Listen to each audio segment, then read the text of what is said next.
Shalom. It's your brother Malcolm from Chicago GMS with the second installation of Alpha Omega Ministries equals misconception. All right, and I'd like to start by saying Barakatah Yahweh, Barakatah Yahweh Shai. Double honors unto the apostles, the elders of GMS. And salutations to the Akim that are on the four corners of the earth, risking their lives and their freedom to do this work in truth and sincerity. Okay, and I'm going to start with that definition of misconception. Okay, and that definition out of the Winston Dictionary, Simplified Dictionary, Encyclopedia Edition, 1933. All right, and it reads, misconception, a false opinion, wrong understanding, delusion, misapprehension, mistake.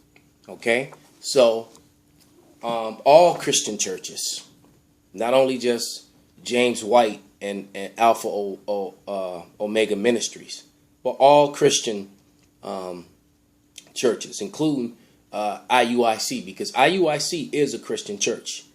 All right, with an Israelite twist on it. They're telling you that you're Israelites, but they're teaching the same doctrine, basically, that vocab and his master James White is teaching. Okay, so it's GOCC. They're teaching that you're Israelites, but they're also teaching that some of the heathen nations can make it, and that is a Christian slave doctrine that destroyed the Apocrypha, hide who the Gentiles really were doctrine. Okay, and I'm going to go into that.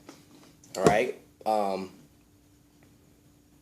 and I'm going to go into a book that I've been holding for a while. The only reason that what made me get to this book last is because it doesn't belong to me, and I like to write my books and mark them. So I was a little bit slower getting into it for that purpose, because I write in the book and I open the book to certain pages, and it's kind of how I do things. So since this book didn't belong to me, it kind of messed up the normal way I do things. So, but it's called History of the Jews from 1891 by Gratz. And if you notice, a lot of the books that I have used, Nature Knows No Color Line, Who is Esau Edom by Weissman, what was the other one? Another really good one from 1850 something. There's been quite a few. Well, there's been quite a few different books that I've used that are very old books from the 1800s that reference this man. And this is volume 1. It's Henrik Gratz. Okay, volume 1, History of the Jews. All right, 1891. All right, and it starts with Simon of the Maccabees. Okay, because when you learn about the Maccabean history, Simon was one of the last of Matthias and his sons. All right, and his grandson John Hyrcanus basically joined unto the Grecians, unto the Romans, and would making covenants with them. Just so he was doing it because he was trying to live at peace with them because of war and just and all that they had went through. But all it did was allow Edomites to convert, and that's where your whole and then Herod stepped in there, and the Herodians, and that's where all that confusion comes from, because you have these Herodians who were Idumeans, and Idumeans are Edomites that were now calling themselves Jewish, and so the whole rebirth of the Jewish religion via Kagan Bullen in the 740 AD was basically the rebirth of Herodianism. All right, because that's what the Herodians were. The Herodians were Edomites who were calling themselves Jews and Jewish and ruling over the Israelites in the time of all this division and during the time of the diaspora and all this confusion was going on. And we're about to thoroughly get into that and prove and kill a lot of false doctrines and lies, man. Okay, so I'm going to look up the word. All right, I looked up misconception. I got a little thing. I'm gonna go break a little list to follow. Okay? So I'm going to go to page 41 in the very book that I just showed you. And I'm going to read the fourth and some of the fifth paragraph. Through immigration of the Israelites, the land of Canaan not only received a new name, but assumed a different character. It became a holy land, the heritage of God, and was regarded as favorable to the people's destination of leading a holy life. Foreign countries contrasted with Palestine appeared to them to be profane and utterly unadapted for perpetuating the devout worship of the one spiritual God, or for enforcing the observance of his law.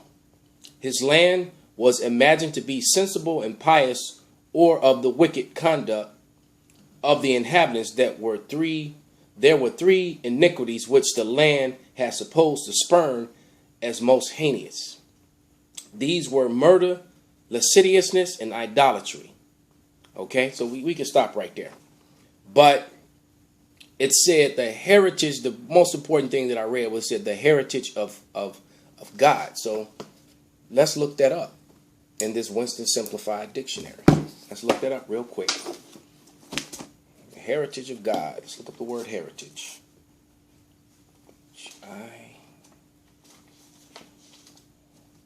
Wow, I didn't even know that was in there, man. This book is amazing, man. Esau really screwed up when he made these old books like this. It's got the Hellenized and Hellenistic. See, you know what? This came across the definition of Hellenized. When I looked it up, you know what? I'm going to have to look it up in this book as well. When I looked that up. That's a solid definition. It proves a point. Okay? But we're looking up heritage.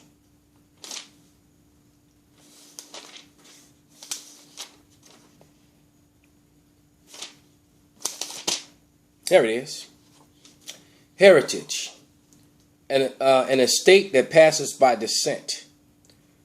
Definition 2. An inherited quality or characteristic. Biblical definition number 1. Israel, the chosen people of God. Okay?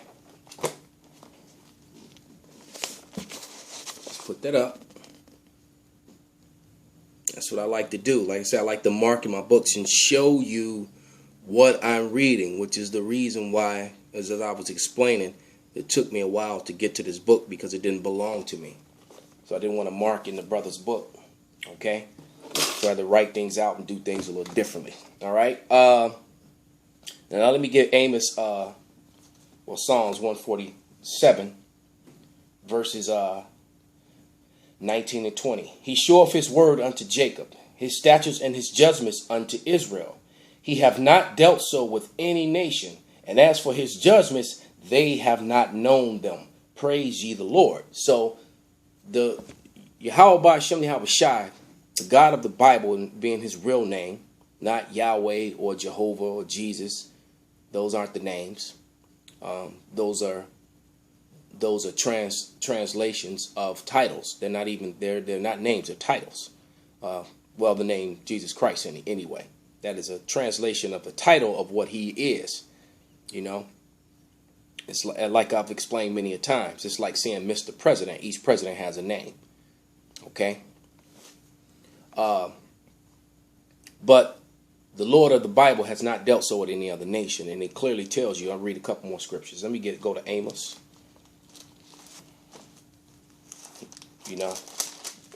3 verses 1 and 2. Hear this word that Yahweh has spoken against you, O children of Israel, against the whole family which are brought up from the land of Egypt, saying, you only have I known of all the families of the earth. Therefore I will punish you for all your iniquities. All right? So the Lord is not dealing. He punished Israel. That's why they went into slavery, man. All right? That's why they got scattered and misused and all confused and have no heritage until now. because it clearly tells you that the Israelites will get spread to the four corners of the earth, lose their heritage. All right. One of the scriptures to prove that, one of the simplest scriptures, is Jeremiah 17:4. Also Lamentation 5:2.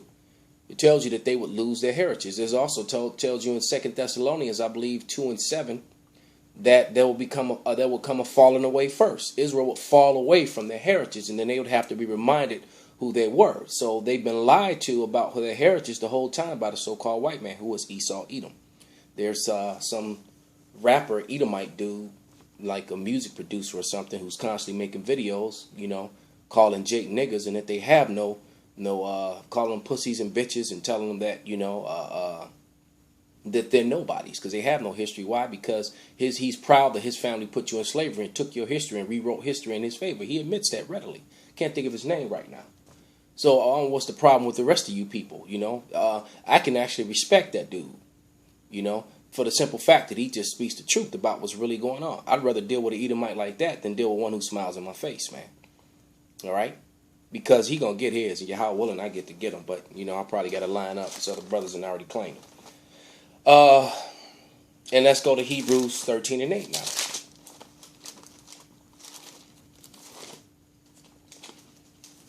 Because what that Edomite be saying often is true, man. Except he was talking about Africans, black people sold black people. See, that's that Edomite rewriting of history. Africans sold Israelites, a different dark race of people, and that very important detail is left out of history and curriculums. And that was done on purpose by his people. This is Hebrews 13:8. It says, Yahweh Shai HaMashiach, the same yesterday, today, and forever. And it pretty much says the same thing in Malachi 3:6, if the Lord changes not. So when he said that he's only dealing with Israel and no other nation and no other people, it tells you that in the Old and the New Testament, man. Thus saith the Bible, thus saith the Lord. And one of my favorite scriptures is Isaiah 8:20, man. If you speak not according to this Bible, if you're not according to this law. So, Alpha Omega Industries and the rest of the Christian world with that God loves everybody and all that. No, that's a lie, man. And like I said, we're going to thoroughly prove that, who the Gentiles really were. Without beyond a shadow of a doubt, man, and shut this thing down. Okay? Now I'm going to read Acts. I'm going to go into the book of Acts. And we're going to remind you what the subject now of the Jews, the subject of the book of Acts was the Jews returning, man. The Jews returning for the Passover, not all people. And so they'll read all them nations that they came from, but they neglect that the subject matter was the Jews returning, man. Like I always say, you get stupid when it comes to basic English now. Okay? Like you weren't watching Sesame Street and Electric Company back in the day with all the little songs about the noun and the pronoun and the verb and all that. Like you just totally forget all that, man. Okay, so let's go to the book of Acts. Okay? Second chapter. Now I'm going to read Acts 2, 9 through verse 11. Okay? This is Acts 2, verse 9.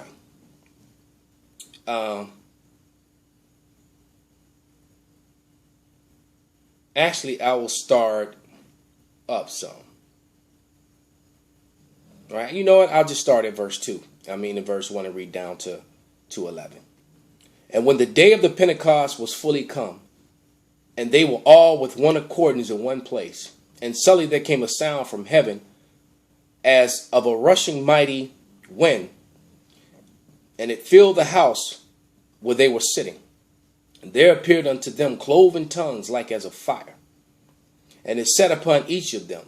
And they were all filled with the Holy Ghost and began to speak with other tongues with the Spirit, and as the Spirit gave them utterance. Other tongues mean other languages too, by the way.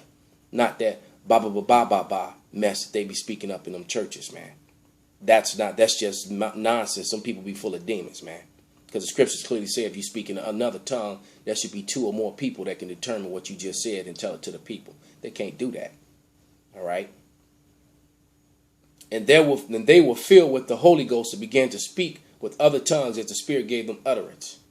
And there were dwelling at Jerusalem Jews, devout men out of every nation under heaven. Subject matter, the Jews. Okay? Now when that noise was abroad, and the multitude came together and were confounded, because that every man had heard them speak in his own language. Why? Because they were speaking the languages of the lands that they had come from. Because why? They all had been Hellenized. They had been Hellenized, and we're going to break that down. Okay? They were all amazed and marveled, saying to one another, Behold, are not all these men which speak Galileans? And how we hear every man in our own tongue where we were born, because the Spirit gave them understanding to understand the language that another man was speaking at that time.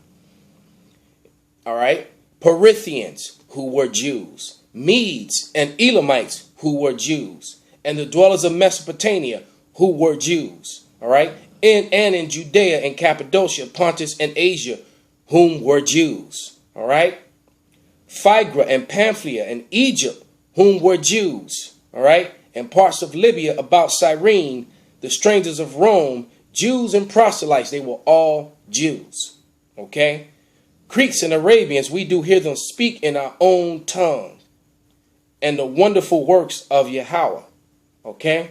So they had all come from all these different parts. That was basically almost the whole known world at that time, because this was the new world. Nobody, only people over here was the so-called 10 lost tribes, which there's an account in the Bible that they were here, but they conveniently removed that. All right. Now, let's get James, the book of James. Subject matter. Remember, we're talking about subject matters at the moment. Okay.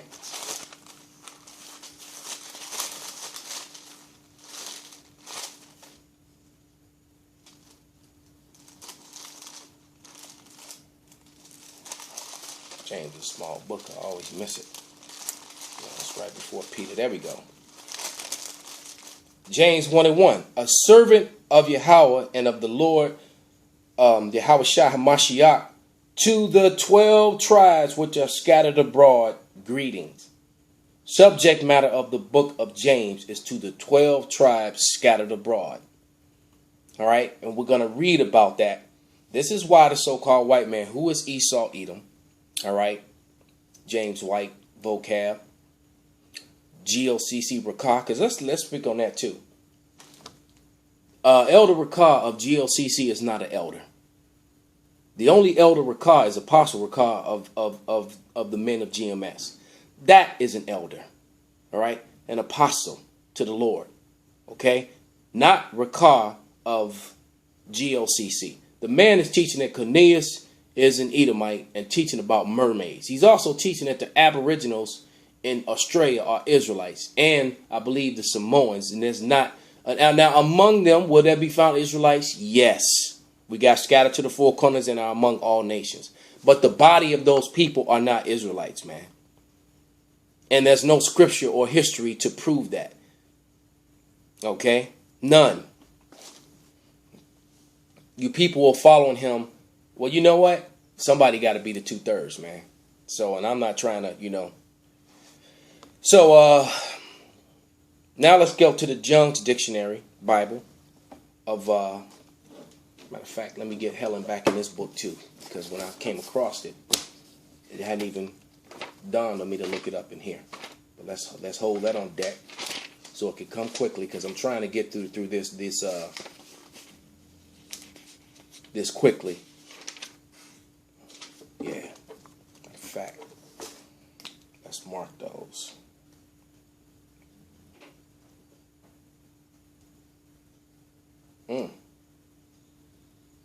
It's definitely making a difference, man. Wow.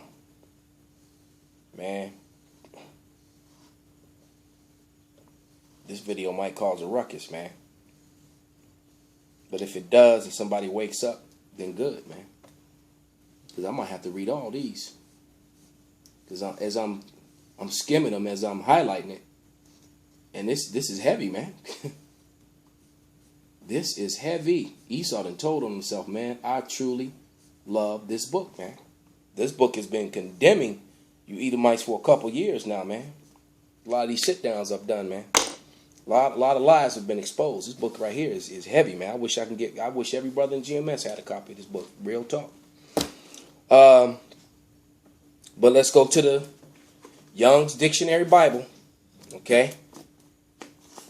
And here are the scholars once again that put it together of the Founder Institute of Holy Land Studies. These were put together mainly by Jews. I'm just going to put it up. Yeah, President Institute of Holy Studies, Jerusalem. Okay? But here are the scholars that put this book together. Okay? Now let's read, first I'm going to read Gentiles. Okay? Then I'm going to read some pages out of this book. Out of this book that was written by Gratz, by Henry Gratz. But Gentile, it says, but on occasion, even Israel is called Goy. And then it gives you Genesis 12:2, Joshua 3:17, and Zephaniah 2:9. In many places, the connotation is that of the heathen nations. And so the word is translated heathen in some version. All right. Jesus worked almost exclusively with the people of the Jews, not the nations or Gentiles. Okay. Because he said he went and he it wasn't almost, he only exclusively, because it tells as many scriptures says that he came unto his own, and that he sent the 12 only to the sheep of the lost of the house of Israel, the lost sheep of the house of Israel. Hellenists, it says, see Grecian Jews. Grecian Jews. Okay, so let's look that up. Let's look up Grecian Jews, man.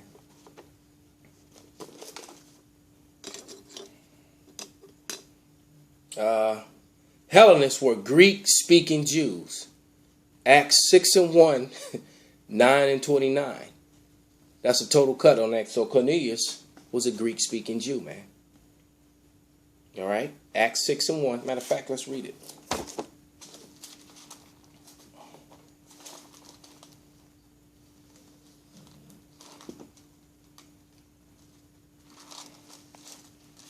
Acts 6:1. In those days, when the number of the disciples were multiplied, there were a murmuring of the Grecians against the Hebrews. So the Grecians, who were Greek-speaking Jews, were murmuring against the Hebrews, against their own brother. The only difference between them is they were keeping the philosophies of the so-called white man. Shall I read it again?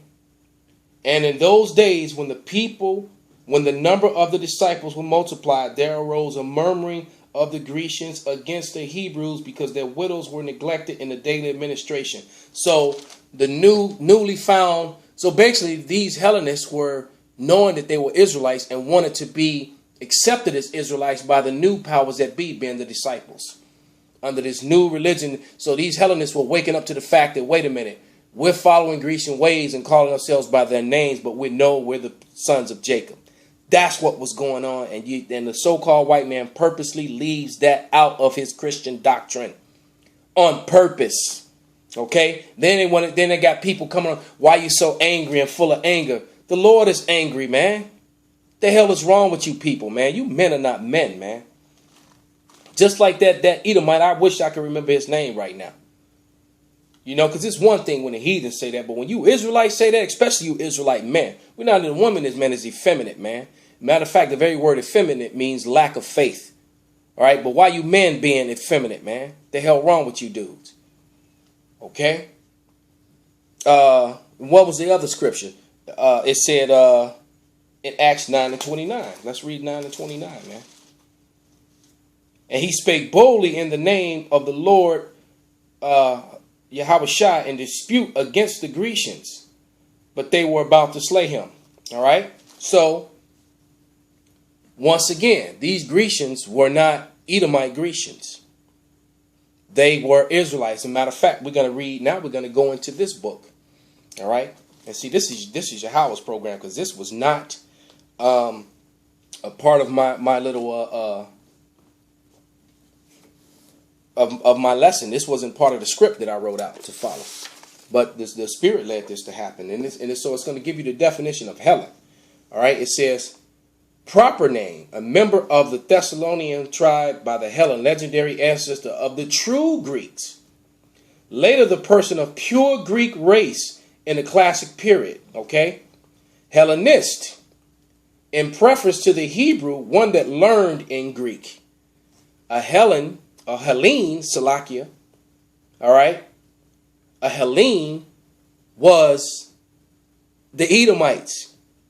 A Hellenist, all right, was a Jew who spoke Greek in preference to Hebrew. Let me show that to you, man. Hellene. Okay, down at the bottom, Hellenist. And in the New Testament, where it says a Greek and a Jew or Gentile, they replace the word Hellenist with Gentile purposely. So you would think it was talking about the other nations and didn't explain to you, just like these definitions explained to you, that in some cases the Gentile was referring to a Jew or an Israelite, man. Somebody getting cut today, boy. Somebody getting cut. Hellenize. All right. To cause to conform to Greek standards or uses. To imitate the Greeks' language and customs. Man.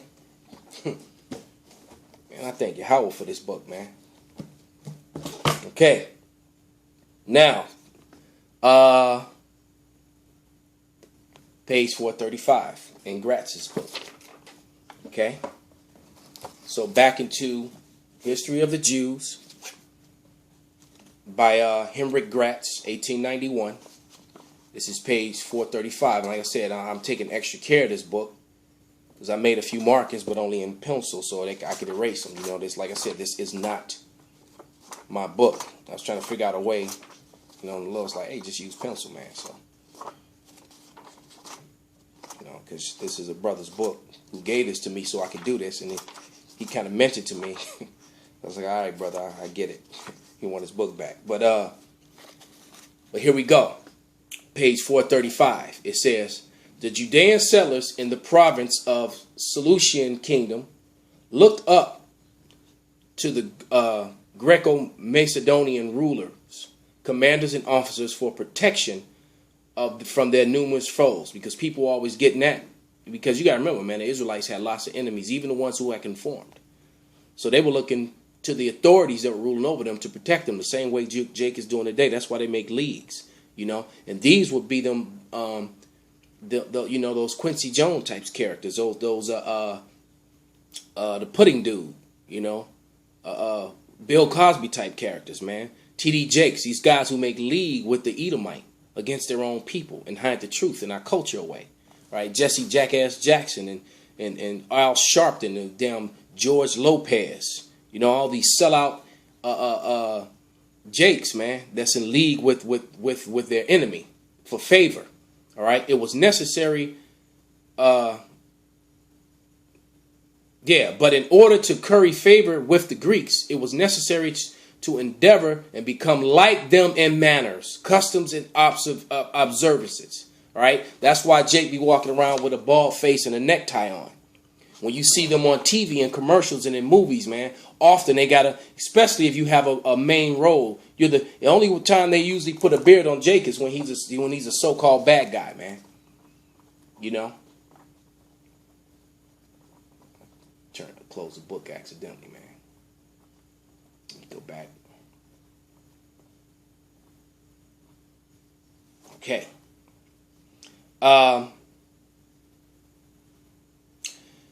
As to Jerusalem, those who had been Hellenized, we just read the definition of Hellenized, one who became like the Greek or adjusted to their customs and their speaking their language. All right, that's how you got accepted by the so-called white man. Just like you were forced to accept this lie. Okay? And the whole world should know who Cesare is, man. That's your Jesus Christ. This man was the poster boy for the new image of Christ, man. That was part of Hellenization right there as well. Okay. It says, as to Jerusalem, who had Hellenized themselves in outward appearance, determined upon educating the Judean youth according to the Greek model, and established races and contests in wrestling, just like it's spoken of in the book of Maccabees, man, the first chapter, how they were, built up gymnasiums and joining on to the way of the Grecians, man, to please them. All right. It says, and I'm going to read that. The richest and most distinguished among the Judeans belong to the Greek faction. Just like today, man. Michael Jordan ain't trying to hear he no Israelite. Kanye is trying to hear he no Israelite. Jay-Z, none of them. LeBron James, them rappers. There's a couple of them that woke up, but the ones who they really not that popular anymore. I wonder why, man. What's his name? Chingy. Then woke up to the fact that he was Judah and he made songs about it. What's the other rapper? Waka Flocka. That the chick used to be down with Jay-Z. That Jigga what? That chick. She done made to expose, and she knows she's an Israelite. And she done made songs rapping about it, man. Okay? But it said the richest among the distinguished among the Judeans belong to the Greek faction. Among others, Joshua. It says Jesus, Joshua. That's how you know that Joshua and Jesus is the same name, man. Because they're showing you right here in this book, too.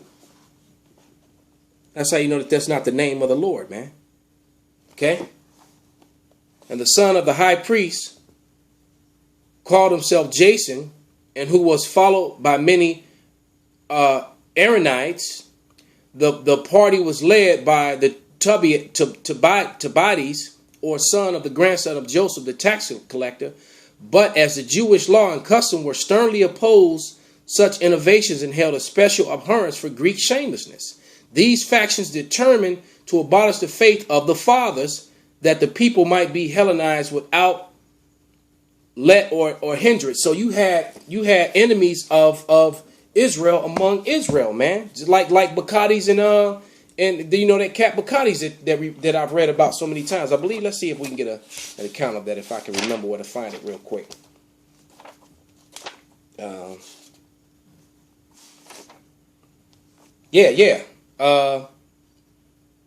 It says, then all ungodly men held a council, saying, behold, Jonathan and his company are, this is Salakia, this is Maccabees, the first Maccabees, the 9th chapter, the 58th verse. Then all the ungodly men held a council, saying, behold, Jonathan and his company are at ease and dwell without care. Now, therefore, we will bring Baccades hither, who shall take them all in one night. Baccades was an Israelite, and these were Israelites who were plotting against Israel, man, their own people. All right. Okay, it says, so then they went and consulted with him, Baccades that is, and then removed he and came with a great host and sent letters privily as adherents in Judea, that they should take Jonathan and those that were with him. Howbeit they could not, because their counsel was known unto them. So Jonathan knew, and they were waiting for him, and they messed him up. I'm going to go back up to verse 30. All right. Now, therefore, we have chosen thee this day to be our prince and captain in his stead. Wait a minute. Oh, yeah. Verse 29. Salakia. Since thy brother Judas died, we have no man like him to go forth against our enemies and Baccades, and against them of our nation that are adversaries to us, because Baccades was working with the Edomites, man. And it's like these jakes that go be cops and join the military, man. They're working with our enemies. They join the CIA and the FBI. I can imagine some of the people that profile us and look us up and all this other mess. Like we hide it. We put it all on the internet. We're not hiding nothing. And you know everything else about us. You know what we Google, what we search, what we look at. You know all that. We got nothing to hide. We're just telling the truth. All right. And the truth is a threat to the power structure that be, and they are part of that power structure. And they're so worried about their check that they disregard their own people. And it's the same thing that was going on. And that's why they removed this book. And because this book pretty much tells you that our people became Hellenized during the diaspora. And that's why they are called Gentiles when you get to the New Testament. Duh. Okay? Let's get back on point, man. Now I'm going to go to page. Now I'm going to read first. Now that I read that, I'm going to read 1 Corinthians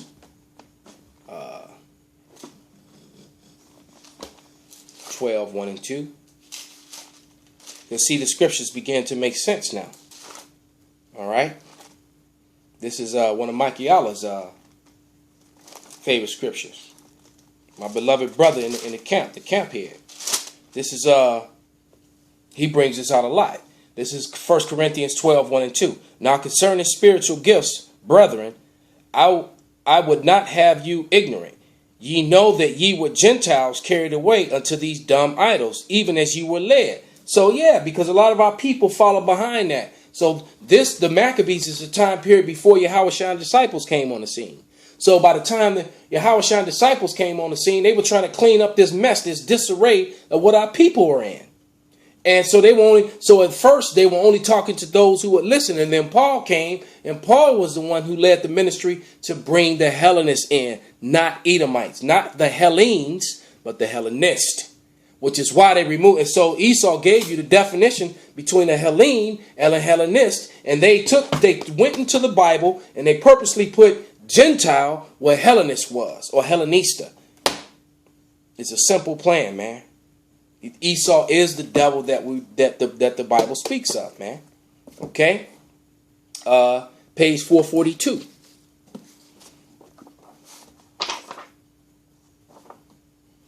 I'm going to read page 442 in this book. This is, there's a lot of information, so this is another one of those longer ones. I'm going to try to keep it under 40 minutes. Because, Jake be having that short attention span. So, all right. Page 442. The tyrannical conversion to Hellenism and the elevation of the Maccabees. Because that all happened at the same time. Okay. 175 to 166 BC. Okay. It says, Antiochus Epiphanes, his character, his wars with Rome, all right, he appoints Jason because the Greeks were fighting each other, house divided, and Jake was caught in the middle of that mess, all right. He appoints Jason to the high priesthood, we just read about Jason, okay. Of the Greek games, Jason sends envoys to Tyre to take part in the Olympian Games affairs. Jerusalem, Antiochus invades Egypt. Report the death in Jerusalem. Antiochus attacks the city, defiles the temple. He designs against Judaism, because he was trying to Hellenize them and bring them under submission. His second invasion in the main reasons because they don't want the Israelites to follow their customs, because they're afraid that if we follow our customs, then our Savior would come and we would get dominion again. And the Edomites' whole plan is to keep Jake from being Jake. That's why even back then started the plan to take our heritage away from us. And they continue that after the Dark Ages when they got dominion over us again after we took them down for that 1,000-year period during the Dark Ages. Okay? The persecution of the Judeans and the martyrs of Matthias and his 5 sons. Apelles appears to Modin the chasm, the death of Matthias, and the appointment of Judas Maccabees as leader. His virtues, battles against Apollonius. Heron, Antiochus determines to exterminate the Judean people. Composition and object of the book of Daniel. Victory of Judas over Lysias. So basically gave you an overview of how the Hellenism was taking place and the rise of the Maccabees fighting against their oppressors, man. And how Esau, all this history was in the Apocrypha. So it's breaking down the Hellenization of the Israelites into Gentiles, into the Hellenists, man. Okay? Let me read 2 Maccabees, chapter 6, verse 1 through 7, man. Give you an account of one of the ways they were trying to do that, man. Chapter 6, 1 through 7, yeah. Not long after the king set an old man of Athens to compel the Jews to depart from the laws of their fathers and not live after the laws of Yahweh, and pollute also the temple of Jerusalem, and to call it the temple of Jupiter, Olympus, and Garzium of Jupiter, and the defender of the strangers, as they desire that dwelt in the place. The coming of this mischief was sore and grievous to the people, for the temple was filled with riot and reveling with Gentiles. So that's talking about the heathens who dallied with harlots and had to do with women within the circuit of the holy places. So they were having orgies and parties and screwing in the palace, man. And who was doing that? The Edomites. And Jake and the wicked Jakes who converted unto them was doing it right with them. And besides that, they brought in things that were not lawful. The altar was filled with profane things which the law forbiddeth. So they were sacrificing foul animals, bringing in pork, swine into it. Neither was it lawful for a man to keep the Sabbath days or the ancient feasts, or profess himself to be a Jew. So the children who were brought up by these people, the children that came from these wicked Israelites who had joined unto these heathen, 4, 5, 6 generations later, man, when Paul came on the scene, a lot of these children had no idea they were Israelites. So he was going to remind them of who they were. It said, thus were coming and falling away first. And then the same thing happened again after the fall of Rome at the hand of Israelites. And the Dark Ages started because they lie about the rulership of Europe, man. The vocab alone, the Malone is an Irish name, and the real Irish were Israelites, so-called black man. So were the Italian. So was all of Europe, man. From about 300 BC, roughly, all the way up until the 1300s, man. All right, the Edomites started coming back into power in the late 1300s, man. And you came fully into power in 1492. You got it back because you pushed the last black people out of Portugal and Spain, so-called black people. The Morenos, who were the real Jews, and the Moors, who were also Jews. They just had accepted Islam as a religion. All right. So let me read one more page, and we're gonna end it on that. Back into this book.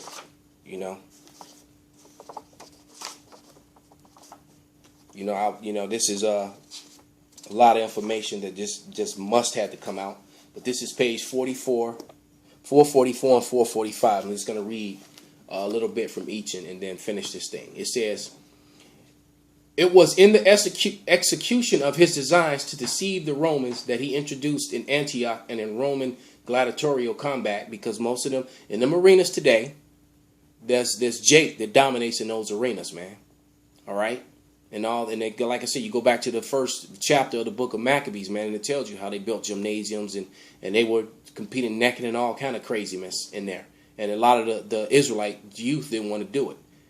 All right. It says in which prisoners of war and slaves were made to fight each other with arms until one succumbed or was killed. So they were making us fight to the death and beat each other down, man. That's how. And just like Jake is a leader in combat sport today, they were back then too. Okay. Antiochus had entirely banished from his soul, but you know what? Thinking about that, when they show you the movies, they always glorify white men in those arenas because that's what Esau does. White superiority, his lies, man. Edomite superiority, I should say, because they're not white, they're red. Okay? Antiochus had entirely banished from his soul the fear of any deity. That all changed, though. He neither reverenced the God of his ancestors nor any other God, whatever. From above, all magnified himself. The Judeans were now in the hands of the monster who had the heart of stone and scorned alike man and law, morality and religion. All right. He was one of the worst demons, Antiochus, man. If peace had reigned in Judea, the country might have escaped his notice, but the discord which the Hellenists had excited, there directed in his attention towards the Judean people and their land.